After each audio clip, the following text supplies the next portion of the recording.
खुशी के साथ खुदा के कलाम को कबूल करें अपनी जिंदगी। और आज का डे आपके लिए ब्लेसफुल है। हालेलुया। कितनी अच्छी बातें की है बेटी ने। अधी आंखें खुली होती है कि नहीं होती? कोर्स के दौरान पता क्या होता है? पता नहीं कितना कोर्स खत्म हो गया, आंखें बंद कर दो बेटे। ऐसा होता है? कौन करता है ऐसे? इब्लीस करता है। ना आप आंखें बंद करें, ना खुदा की कुदरत ना जो आपने आंखें बंद करनी है तो आपका ख्याल डिस्टर्ब नहीं होगा। रात ही को ये मैं अपनी टीम को ये मैसेज दे रहा था, जो कि हम हफ्ते की शाम बाद टीम दुआ में ठहरते हैं 2 घंटे। तो ख्यालात के ऊपर यही मेरी 2 घंटे की ये बातें थी कि टीम को समझा रहा था कि अगर हम ख्यालात के जरिए एस्टैब्लिश नहीं तो हमारा दिल भी गलाजत के अंदर है। हम अपने ख्यालों के ऊपर काबू पाएंगे, ताकि हमारे बदन का चिराग कौन है? हमारी आंख है। अगर आंख दुरुस्त है तो पूरा बदन रोशन है। अगर आंख रोशन नहीं तो पूरा बदन भी दुरुस्त नहीं, जितने मर्जी हालेलुया गा लो। हमें अपनी आंख के ऊपर काबू रखना है। ये ब्लेसफुल भी करती है, ये गलाजत भी लेके आती है, लेकिन इंसान की अपनी सोच के मुताबिक।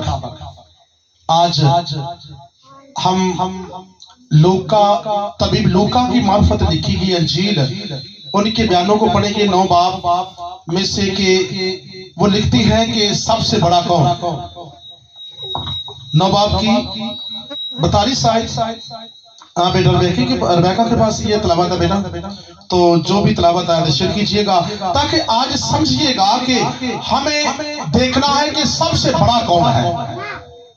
इससे पहले कि ये तलावत का आगाज हो, मैं एक ऐलान करता हूँ फिर कि 12 बजे के बाद मैं आपको मुयस्सर नहीं होगा, क्योंकि 10 बजे अगर मीटिंग का स्टार्ट होता है तो 12 बजे के बाद मुझे जिया पगा में जाना होता है, क्योंकि वहाँ हमारी ना दूसरी मीटिंग का आगाज हो चुका है और वहाँ सेकंड टाइम में वहाँ पहुँच जाता हूँ। ठीक है, तो 12 बजे तक ये क्लोज कर दिया करेंगे। उसके बाद मैं आने वाले को जो होता है ना कि बाद में चले जाएंगे, शायद क्लास खत्म हुई तो मैं बाद में मिलूं, वो नहीं होगा, क्योंकि मुझे वहां शाम को वापस होगा। शायद 9 बज सकते हैं, 8 बज सकते हैं।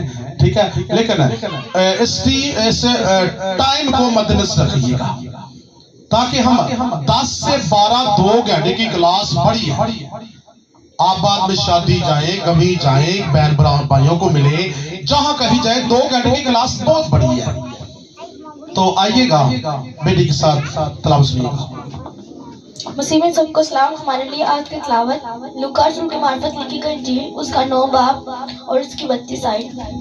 फिर उनमें यह बहस शुरू हुई कि हम में से बड़ा कौन है। लेकिन यीशु ने उनके दिलों का ख्याल मालूम करके एक बच्चे को लिया और अपने पास खड़ा करके उनसे कहा, जो कोई इस बच्चे को मेरे नाम पर कबूल करता है वो मुझे कबूल करता है, और जो मुझे कबूल करता है वो मैं बड़ा हूँ। तो जब यीशु उनको देखता रहा तो देखते देखते शागिर्दों के पास आते हैं, तो क्या कहते हैं उनको? सबसे बड़ा कौन है? फैसला किया मसीह खुदा ने, और फैसला किस बात के वसीला से किया? उसने किसको बड़ा कहा?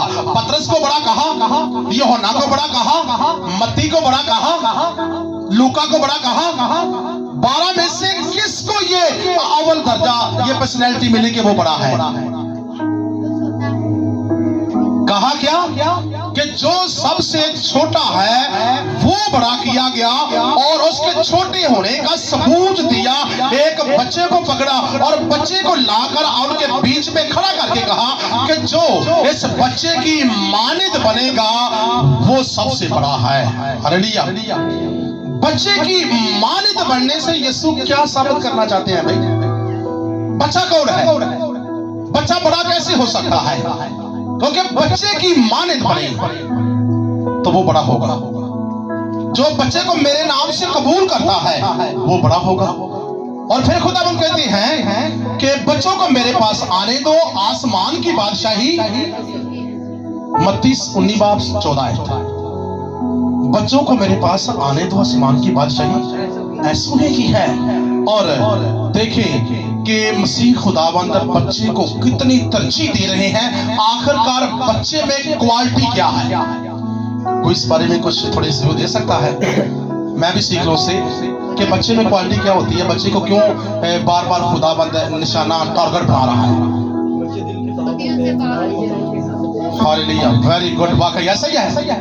बच्चे क्या होते हैं? दिल के साफ है। और बच्चे के मिनी अगर आप निकाले तो बच्चे के मिनी है नदान, ना समझ। नदान आप बेवकूफ को भी कह सकते हैं।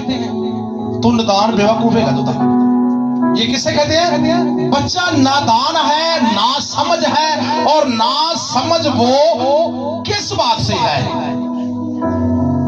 बच्चा किस बात से ना समझ है? वो कौन सी बात है जिसको ना समझ कहा गया है, ना वाकफ कहा गया है, जो उसे पता नहीं है, वो ना समझ है, ना वाकफ है। बच्चे के अंदर ये कौन सी बात के ऊपर ही मसीह खुदावंद टचिंग करती है। हालेलुया, भाई के लिए तारीफ चाहिए। मकसद कहता हूं कि आधे गाने सारे कहना मुश्किल होता है। और पारी साहब पता है कि मैं बोली जाऊं, इकरार करने से बरकत मिलती है। भाई आपने मेरे साथ कलाम करना है, मैंने आपके साथ कलाम करना है।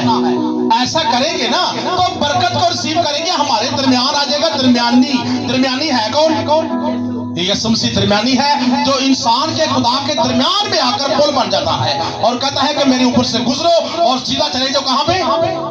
आसमान की बादशाही के अंदर।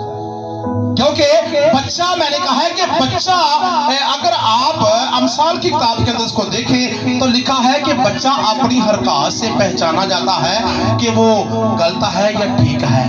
अगर बच्चे की हरकतें अच्छी है ना तो पता चलेगा कि बच्चा ना जो इसके माँ बाप का असर बच्चे के ऊपर है। बच्चा घर की तस्वीर होता है, बच्चा माँ बाप की अक्सबंदी होता है, बच्चा बहन भाइयों का एक आईना होता है। जिस घर के अंदर अगर बच्चे ना समझ है, उनको किसी चीज का पता नहीं है, तो समझ लेना इस घर के अंदर भी किसी को पता नहीं है। अक्सर कहते हैं ना बच्चे, मेरा पापा कह रहा है कि मैं घर को नहीं है, मेरा पापा कह रहा है कि मैं घर नहीं है। यानी कि वो बच्चा सीधी बात करता है, वो ये नहीं कहे कि मेरा पापा घर नहीं है। उसे वाल मारने आते, वो तो सीधा है ना। वो कहता है मेरा पापा कह रहा है, वो कहता है बच्चा ठीक होगा, वेरी गुड। बच्चे ने बात सीधी करनी है। और बच्चा आखिरकार खुदा को पसंद आता इसलिए है कि उसके अंदर गुनाह नहीं, उसके अंदर यानी कि कोई गुनाह की सीरत नहीं है, बल्कि वो सीधी बात करता है। अगर हमें अपने घरों की तस्वीर देनी है तो अपने बच्चों को पेश करेंगे। यहूदियत की इस्राएलियों के अंदर जो माए कहते हैं कि जो बाप कहते हैं कि हमें बच्चा चाहिए, डॉक्टर चाहिए या हमें खादम चाहिए, तो उन माओं को मुतालिया भी वैसा ही कराया जाता है जैसा बच्चे की उन्हें पैदाइश करवानी है। बच्चे के पैदा होने से पहले माए जो रीड करती है वो बच्चे के ज़ेहन होता है पेट के अंदर। और जो बच्चे अपनी माओ के पेट के अंदर सीखते हैं वो बच्चे आसमान की बादशाही के वारिस हैं। और जिन माओ ने अपने आप को सुधारपन के अंदर लेके नहीं आई और वो गलत कार्यों के अंदर हैं, उनके बच्चे स्टैब्लिश नहीं हो सकते, उनके बच्चे रूहानी नहीं हो सकते। और वो माए आज तक गलत कार्यों के अंदर हैं और बच्चे भी उस असर की वजह से उनके दिमाग के अंदर गलत कार्यां भरी जाती हैं। बाप है तो बच्चे को कहता है बेटा 100 रुपया फट केटू की डब्बी लेके आ। वो लिया पापा, बच्चे तो लिया नहीं लिया अपनी केटू डब्बी। वो केटू डब्बी लैन जाता है ना तो नजर आती है केटू की डब्बी ये सिगटा ने मेरा पापा पींदा है। वो भी कोई बड़ा होता है ना, वो आपके पापा का नक्शा लेता है। मेरा पापा सिगटा पींदा है तो मम्मी पी लैंदे, केड़ी बड़ी गल हो जाती है। यानी कि नक्शा बच्चा किससे लेता है? अपने बाप से, अपनी माँ से। दोनों ये बच्चे का पहला दर्सगाह है, ये पहला स्कूल है। अगर हम अपने बच्चों को अच्छे यानी कि अच्छी कंडीशन पर देखना चाहते हैं तो अपने आप को तब्दील करना पड़ेगा, ना कि बच्चों को कहीं भी तब्दील हो जाओ। पहले अपने आप को तब्दील करेंगे। ये बच्चा जो है ये नादान है, ना समझ है, ना वाकिफ है। इसे किसी चीज का पता नहीं है। अगर एक बच्चे को, हमारा पंजाबी बच्चा है, तो इसको किसी यूरोप कंट्री में अभी पैदा होते भेज दे, है तो वो पंजाबी है, लेकिन की ख्याल पंजाबी बोले ना, वो पंजाबी क्यों नहीं बोलेगा? की वजह उन्हें पंजाबी बोलनी क्यों नहीं आती? सिखाई नहीं भाई, ठीक है। क्योंकि की होता है, बच्चा अभी आंख खोलता है तो वो माशरे को फोकस करता है। मेरा माशरा कैसे चल रहा है, उसके पास बातें होती हैं, ओ मेरा बब्बू, तो भी गौर करता, अच्छा बब्बू आने में, ओ मेरा मुन्ना, ऐसे कहते ना, तो बच्चा उन बातों को अगर कह नहीं सकता तो उन बातों को अपने अंदर लेता है और कहता कि ऐसे मेरी मामा कह रही है, ऐसे मेरा पापा कह रहा है, और आने वाले लोग भी उसकी चौखिर बातें जो करते हैं, ये माशरा है, ये हम माशरा। और माशरे की लैंग्वेज का असर जो है वो बच्चा सुनता है, उसके ज़हन नशीं हो जाता है, और जैसे वो बड़ा होता है और थोड़ा सा बोलना शुरू होता है, और जो माशरे का असर उसके ऊपर पड़ता है, वो माशरे की लैंग्वेज बोलना वो भी शुरू कर देता है। उसके पास कहते हैं दूसरे बच्चे पापा, मामा, गौर करता है, उसके ज़हन के अंदर भरी जाती है और वो बच्चा बिगड़ जाता है, वो खादम नहीं बनता।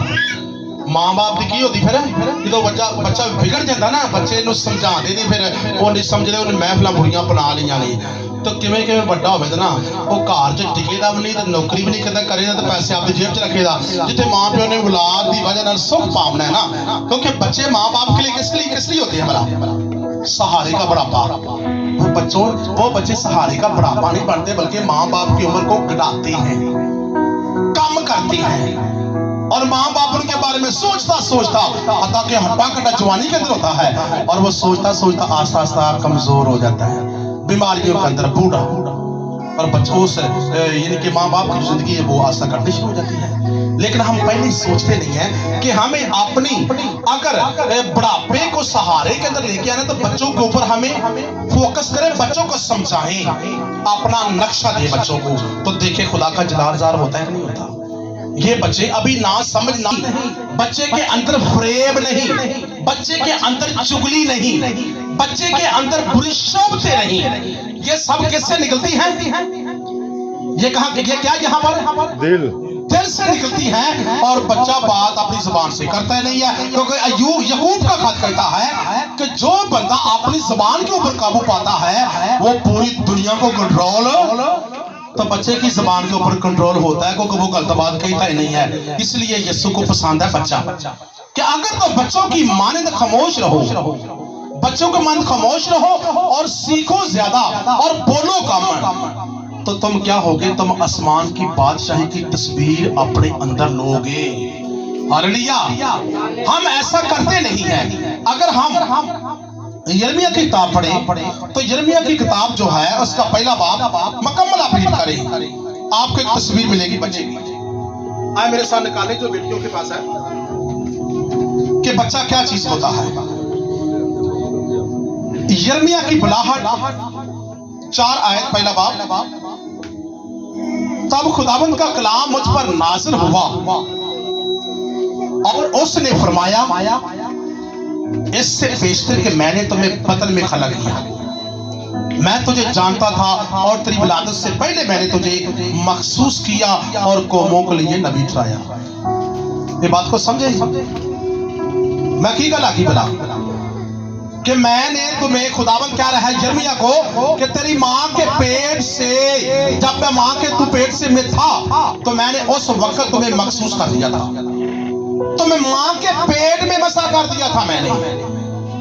अभी आपको पता ना, जब मैं कमर्शियल करता हूँ तो बच्चों को, अपने शागिर्दों को मस्त करता हूँ, और वही असर अंदाजी जो खुदा अपने बंदा से ले रहा है खिदमत है, और वो बच्चों से भी ले रहा है जिनको मसा कर रहा है।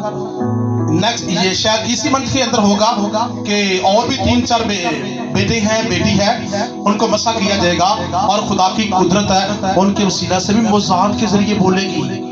यह है जवानी के अंदर मसा। लेकिन खुदा कह रहा है कि ऐ यिर्मयाह, जवानी के अंदर नहीं, मैंने तुम्हें माँ के पेट ही में मसा कर दिया है। अभी तो पैदा भी नहीं हुआ, अपनी माँ के पेट के अंदर है, अभी तेरी विलादत नहीं हुई, अभी तो पैदा नहीं हुआ, पहले मैंने तुम्हें मसा मसा कर दिया कि तू क्या करे, मैं तुम्हें मसा किया। तब मैंने कहा हाय खुदाबंद खुदा देख मैं बोल नहीं सकता। किने आख्या भला यिर्मयाह नबी ने। तो यिर्मयाह की उम्र की है 12-14 साल, छोटा जा बच्चा। मैं बोल नहीं सकता, लेकिन खुदावन ने मुझे फरमाया यूं ना कह कि मैं बच्चा हूं। की ना कहे कि मैं बच्चा हूं, क्योंकि जिस किसी के पास मैं तुझे भेजूंगा तू जाएगा और जो कुछ मैं तुम्हें फरमाऊंगा तू कहेगा। तो उनके चेहरों को देखकर ना डर, क्योंकि खुदावन फरमाता है मैं तुझे छुड़ाने को तेरे साथ हूं। तब खुदावन का कलाम, जब खुदावन ने अपना हाथ बढ़ाकर मेरे मुंह को छुआ और खुदावन ने मुझे फरमाया देख मैंने अपना कलाम तेरे मुंह में क्या कर दिया, डाल दिया। देख आज के दिन मैं तुम्हें कौमों पर सल्तनतों पर मुकर्रर करता हूं, उखाड़े डाए हलाक करे गिराए तमीर करे लगाए। हालेलुया। यिर्मयाह ਨੂੰ ਇੰਨਾ ਇਖਤਿਆਰ ਇੱਕ 12-14 ਸਾਲ ਦੇ ਬੱਚੇ ਨੂੰ ਖੁਦਾ ਨੇ ਕਿਉਂ ਦਿੱਤਾ? ਆਖਰ ਨੂੰ ਮਾਂ ਦੇ ਪੇਟ 'ਚ ਉਹਨੇ ਮਸਾ ਕਿਉਂ ਕੀਤਾ? ਇਹ ਬੱਚਾ ਜਿਹੜਾ ਕਿ ਆਸਮਾਨ ਦੀ ਬਾਦਸ਼ਾਹੀ ਦੀ ਮਾਂ ਨੇ दी, ਉਹਨੂੰ ਕਿਉਂ ਐਸਾ ਕੀਤਾ ਉਹਨੇ? ਕਿਉਂਕਿ ਮਾਂ ਕਿਹੜੀ ਸੀ ਉਹ ਨੇਕ ਸੀ, ਉਹ ਚੰਗੀ ਸੀ, ਉਹ ਕਹਿਣਾ ਉਹ ਖਾਦਮਾ ਦੇ ਘਰਾਣੇ ਦੀ ਸੀ, ਉਹਦਾ ਪਿਓ ਵੀ ਖਾਦਮਾ ਦੇ ਘਰਾਣੇ ਦਾ ਸੀ ਔਰ ਖੁਦ ਵੀ ਉਹ ਖਾਦਮਾ ਦੇ ਘਰ ਪੈਦਾਵਾਰ ਸੀ। ठीक है। और जेड़ा मां बाप सुबह शाम दुआवां करता सी ओ मां दे पेट विच ही बच्चे ते असर पैंदा सी। इस वास्ते कि बच्चा मां दे पेट च मसा हो गया और नबी बन गया और पैदा होया है ते 12-14 साल की उम्र च आया है। ते खुदा ने क्या कि जा मैंने तेरे मुंह को क्या कर दिया है, की कीता है? कह दे कुछ नहीं होता, नुकसान मैं करांदा, मुंह को खोल दिया। की कीता है? खुदा मैं तेरे मुंह को की कीता है? छू दिता है। मुंह तो छूण का मतलब की कि बच्चा जिस वक्त अपने घर बहता सी ना, मां प्यो दुआ करते हैं तो बच्चा भी गोल बोल के आता ही हालेलुया तारीफ करेंगे दत्तो ही की तारीफ। ठीक है, वो मां बाप का नक्शा लेकर वो बच्चा भी साथ बोल रहा है। और खुदा छूता उस वक्त है जब इंसान क्या करता है, बोलता है। और बच्चा साथ साथ अपनी माँ बाप के वो तारीफ करता था, गीत बोलता था, दुआ करता था। और जब इंसान दुआ करता बोलता है तो मुंह से बोलेगा नहीं बोलेगा, वो बोलकर प्रोसेस करता था, वो बोलकर दुआ करता था। और बोलना दुआ करना बोलकर प्रोसेस करना ये छूना है। ये नहीं कि खुदा ने ऊपर से हाथ अपना लेके आया और बड़ा हाथ था उसने यिर्मयाह के ऐसे ऐसे छू दिया, ये नहीं छूना, बल्कि वो बोलता प्रोसेस करता था और खुदा के कलाम की तारीफ करता था। और खुदा का कलाम ही खुदा है और यही खुदा उसके मुंह के अंदर जाता और यही कलाम उसके मुंह के अंदर जाता और जबरों से वो क्या करता, चुगाली करता हुआ जबरों से कलाम को ऐसे बोलता बोलता अपने अंदर हजम करता है। और यही कलाम उसको छू रहा है, तो कलाम ही खुदा है। हम कलाम की चुगाली कब करते हैं? करते हैं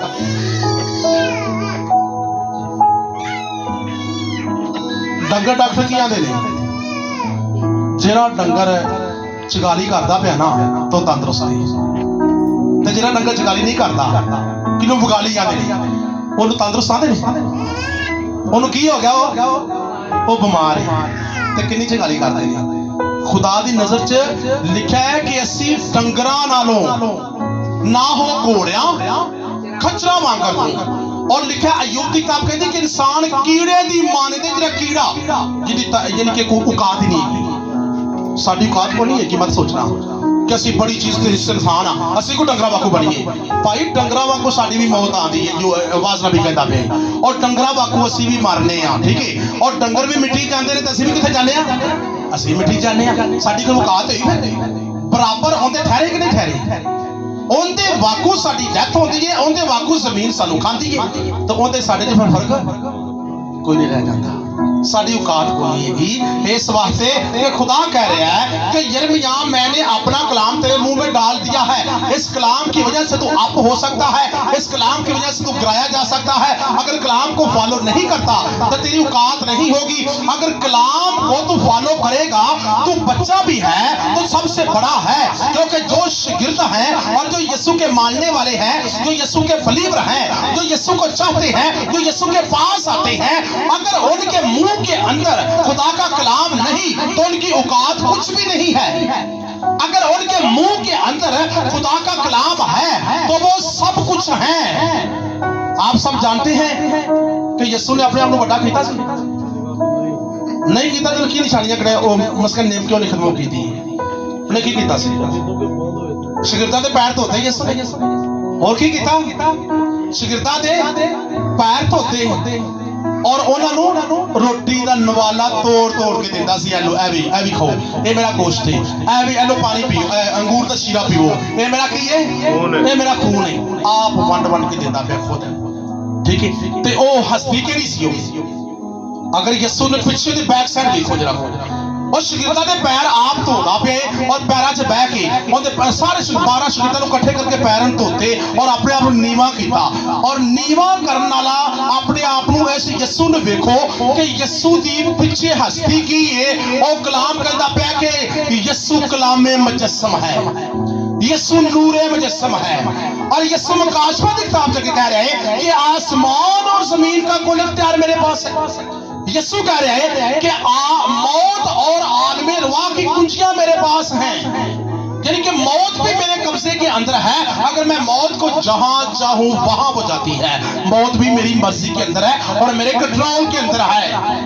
दुनिया के अंदर को हस्ती है जिसके कब्जे के अंदर मौत हो जिसके कब्जे के अंदर जिंदगी हो कोई हस्ती दुनिया के अंदर नहीं है। इतना बड़ा इख्तियार यीशु के पास है और यीशु ने लास्ट क़यामत के दिन आना है तो यीशु ने दुनिया के साथ क्या करना है उसका किरदार फिर वो क्या करेगा आखिरी रोज़े क़यामत के दिन दुनिया का काम कौन करेगा इंसाफ यही यीशु करेगा। और यीशु मौत पर गालिब आया यीशु कब्र पर गालिब आया यीशु जिंदा होकर समान पर गया इसके अलावा कोई इसने काम कर सका इतनी बड़ी पावर इतनी बड़ी ताकत उसकी तो देखिए वही इतना बड़ा खुदा होने के नाते कि इंसान काबिल इंसान बन के अपने शरीरों के पांव के पास बैठा और पानी मंगाया उनके पांव धो रहा है उनके पैर धोता पे और साडे कोल तो मौत का इख्तियार भी कोई नहीं है असि तो मौत के गालिब नहीं जा सकते असि मरना है असि यीशु की आवाज में जिंदा हो सकते हैं लेकिन अपने आप जिंदा असि नहीं हो सकते। यानी कि आसमान और जमीन का यीशु को कह सकते साडे कोल इख्तियार है बेशक उन्हें सानू इख्तियार दिता है उहदे कंट्रोल के मुताबिक हां लेकिन अपने आप असि दावा कोई नहीं कर सकते साडी बात ही कोई नहीं। असि अगर यीशु दी मानंद पालने हैं पलूस कहता कि खुदावंद यीशु नासी मैं तेरे कदों कामत के मुताबिक जिंदगी बसर करना चाहता हूं और फिर कह रहा है जब अपना पलूस है कि ऐ खुदावंद यीशु मैं तुम्हें पहनना चाहता हूं। यीशु को पहनना है अगर यीशु कलाम के मुताबिक एक रूहानी लिबास है रूहानी जुब्बा है जो बंदा उसको पहन लेता है ना पहले उसके कदों कामत के मुताबिक इंसान को पहुंचना पड़ेगा कि यीशु को कद कितना है उसके मुताबिक ठहरे कैसे कि 2 में ठहरना 25 के अंदर ठहरना तो यीशु के उस लिबास रूहानी जुब्बा को यीशु को हम पहन लेंगे और जब यीशु को पहन लेते हैं तो फिर हम क्या होता है नीचे अपने आप को पस्त करते हैं नीवे हो जाने क्योंकि यीशु नीवा हुआ तो सानू फिर नीवा होना ही पैना है तो फिर अगर असि नीवे होने तो फिर किंदे वाकू बन जाने फिर असी उस बच्चे वाकू बन जाने जेडे बच्चे की तस्वीर पेश की गई है कि आसमान की बादशाही इस बच्चे की मानद है जो अपने आप को क्या करेगा अपने आप को छोटा समझेगा उसके अंदर कलाम है बेशक वो छोटा है वो कद के मुताबिक छोटा है उम्र के मुताबिक छोटा है। अगर हम अपनी उम्र के मुताबिक ज्यादा है तो कलाम हमारे अंदर है कलाम यीशु है और कलाम मुजस्सम है ये हमारे अंदर है तो हम क्या बनेंगे अपने आप को छोटा बनाएंगे क्योंकि कलाम कहता है कि अगर तू अपने आप को खाली करेगा तो मैं तेरे अंदर आऊंगा अगर तू खाली नहीं करता मैं तेरे अंदर नहीं आ सकता। हमें खाली कैसे करना है दुनियादारी मकर झूठ फरेब 2 नंबरी हर तरह का गुनाह हर तरह की बुरी नाचाकी जिला कैसे दुनिया के अंदर करने लेकिन वहां दे किसी नहीं जी तकलीफ के रस्ते चलती पौंदी है अपने ख्यालों च गुनाह नूं पा चुके हैं उस गुनाह की वजह नाल असीं कीआं खाली नहीं है ते पार नूं साडे च आंदा नहीं असीं अपने आप नूं करना खाली ते इन चीज़ां तो ताकि कहना कि आज तो बाद दुनिया अंदर ना मेरा कोई तल्लक नहीं खुदावंद मैं अपने आप को खाली करता हूँ। जब खाली करते चले जाएंगे तो पाक रूह हमारे अंदर उसी वक्त आ जाएगा और हम अपने आप को क्या समझेंगे फिर? खुदावंद मैं कुछ भी नहीं हूं, खुदावंद मैं तेरी दुआओं के वसीला से मेरी सांसें चल रही हैं। ये दुआ करेंगे। जब हम दुआ करते हैं तो अपने मतलब के अलावा कभी ना कोई चीज मांगी है? कभी चीज मांगी है? हम दुआ करते हैं तो हम क्या मांगते हैं? सिर्फ अपना मतलब। खुदावंद मेरा घर आज तक को बंगला मांगा है, इनको समझे? सिर्फ दुआ करनी तो पाक रूह के लिए करनी है और दुआ करनी तो ही मगफिरत के लिए करनी है और खुदा की कुदरत के लिए करनी है। ये आप मांगेंगे ना तो आप अपने आप को खाली कर देंगे कि खुदावंद मैं कुछ भी नहीं, तेरी कुदरत आए और मेरे दिल में बसेरा करे। और जब कुदरत हमारे दिल के अंदर बसेरा कर लेगी तो हम अपने आप को खाली कर देंगे। मैं कुछ भी नहीं, खुदावंद तो सब कुछ है। तो खुदा कहेगा जा, तूने मुझे मांग लिया तो अब मैं तुम्हें जिस्मानी चीजें भी दे दूंगा। हालेलुया। जिस्मानी चीजें उस वक्त मिलती हैं जब हम खुदा की कुदरत को मांगे, खुदा के मसा को मांगे, रूह कुदस को मांगे, यीशु को मांगे, तो हमारे घर के मसाइल भी खुद ब खुद ठीक होने शुरू हो जाएंगे और हम भी ठीक होने शुरू हो जाएंगे। और हर चीज के ऊपर खुदा की कुदरत, खुदा यीशु को मांगा ना, वो हमारे अंदर के वसीला से, हमारे वसीला से क्या करेगा? सारा कंट्रोल बहाल कर देगा। हालेलुया। वो करेगा कि नहीं करेगा? लेकिन हम खुदा को मांगे तो उस वक्त हम जिस्मानी बातें, जिस्मानी दुआएं कभी नहीं करेंगे, बल्कि यही कहेंगे खुदावंद तूने जो कुछ करना है मुझे नहीं पता, मैं नहीं जानता, मैं तो इंसान हूं, मैं तो कीड़ा हूं, मैं तो मिट्टी हूं, मैं तो राख हूं, मैं तो खाक हूं, मैं तो मिट जाऊंगा। क्योंकि हमें फिर इस्तेमाल कौन करता है? हमारी जुबान को खुदा। पापा मैं नहीं पता काम किवें करीदा है, पापा मैं नहीं पता मैंने गल किवें करनी है, पापा मैं नहीं पता मैं किथे जाना है, तू मैं लेके जा। तो साडा पापा किथे आ? ਅਸੀਂ दुआ किवें कर रहे हैं? आए हमारे बाप ਨੂੰ ਕਹਾਂ ਦੇਣਾ ਕਿ ਬਾਬਾ ਸਾਨੂੰ ਦੁਕਾਨ ਤੇ ਜਾਣ ਦਾ ਪਤਾ ਕੋਈ ਨਹੀਂ ਹੋਏਗਾ। ਉਹਦਾ ਚੱਲ ਠੀਕ ਹੈ ਤੇ ਮੈਂ ਤੇਰੇ ਨਾਲ ਆ, ਅੱਗੇ ਡੋਲ। ਆਏ ਬਾਪ ਮੈਂ ਕਮਾਈ ਨਹੀਂ ਕਰ ਸਕਦਾ, ਬੇਸ਼ੱਕ ਤੂੰ ਮੈਨੂੰ ਲੈ ਕੇ ਜਾਏ ਤੇ ਮੈਂ ਜਾਣੇ, ਮੈਨੂੰ ਨਹੀਂ ਪਤਾ। ਉਹਦਾ ठीक है फिर तेरे लिए बंद दरवाजे तेरे लिए खुल गए जा। हर आस उम्मीद हम बच्चे होने के नाते अपने बाप के ऊपर छोड़े और कहे कि खुदावंद मैं तेरा बच्चा हो जाऊं, मुझे कुछ नहीं पता, मेरे घर को तू क्लियर कर। मेरे जिस्मानी अगर कोई रोग है, कोई मसले हैं, तो तू मेरे सब कुछ ओके करने की कुदरत रखता है। मैं तेरा बच्चा हूं, मुझे नहीं पता कि कैसे हैंडल होगी, तू कर। हम आसमान के बाप की तरफ अपना ध्यान करें तो हमारी वो जिम्मेदारी लेगा। अगर उससे मतलब मांगेंगे तो मतलब वो कहेगा कि ये मेरे बच्चे मतलब ही ने, एक ही करते ने, आंदे ने ते मेरा मुंह सिर चुमते ने ते जेब चों पैसे कट के तो वो भज के दुकान ते जी लेने वास्ते। इन्हां नूं मेरे नाल प्यार नहीं है। ऐसे तो बच्चे साडे है ना, कुछ एक प्यार करता बच्चा और दूसरा उनके जेब चों पैसे कट के ते मुंह चुमते भज जाता है। मतलब पापा को पैसे लेने मीठा होना। यानी कि खुदा के साथ इस तरह का हमें रिश्ता नहीं रखना है, बल्कि खुदा के साथ रिश्ता रखना है ना रूहानी, दिलो जान से। वो आपे पैसे देगा, ऐ पुत्र पैसे ले ला, ऐ पुत्र मोटरसाइकिल ले ला, ऐ पुत्र ऐ चीज ले ला, ऐ पुत्र तेरे घर की तंदुरुस्ती को लेके ऐला मेरे को ले ला। खुदा आपकी जेब चो, बाप आपकी जेब चो कट के ना तंदुरुस्ती साडे अंदर अगे रख देगा। साडे घर दे जिन्ने भी इखराजात ने भी आपकी जेब चो कटेगा, साडे अगे रख देगा। ਅਸੀਂ ਮੰਗੀਏ ਸਿਰਫ ਕਿਨੂੰ? ਬਾਪ ਨੂੰ। ਤਾਂ ਬੱਚਿਆਂ ਦੀ ਨਿਗਾਹਬਾਨੀ ਕਰਨ ਵਾਲਾ ਅਸੀਂ ਆਪਣੇ ਆਪ ਨੂੰ ਛੋਟਾ ਬਣਾ ਕੇ ਤੇ ਬਾਪ ਨੂੰ ਆਖੇ ਤੂੰ ਕੁਝ करना है, मैं कुछ भी नहीं जानता। आमीन। सो आइए अपनी आंखों को बंद करेंगे।